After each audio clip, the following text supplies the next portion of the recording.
শিয়ালদহ থেকে diamond Harbour local ট্রেনের তথ্য।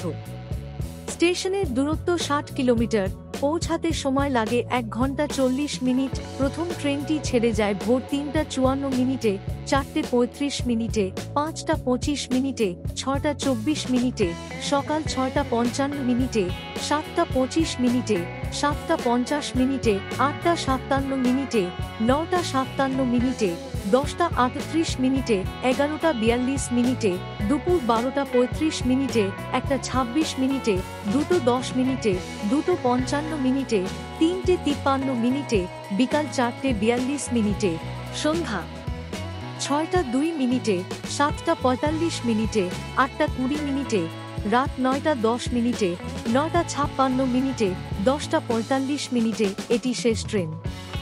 স্টেশনের নামগুলি হল Sealdah, Park Circus, Ballygunge junction, Dhakuria, Jadavpur, Baghajatin, Garia, Narendrapur halt, Sonarpur junction, Subhashgram, Mallikpur, Baruipur junction, Kalyanpur, Dakshin Durgapur, কোটর, ধামুয়া, উত্তর রাধানগর হল্ট, মগরাট, বাহিরপুয়া, সংগ্রামপুর, দেউলা, নেত্রা, বাসুলডাঙ্গা, ডায়মন্ড হারবার।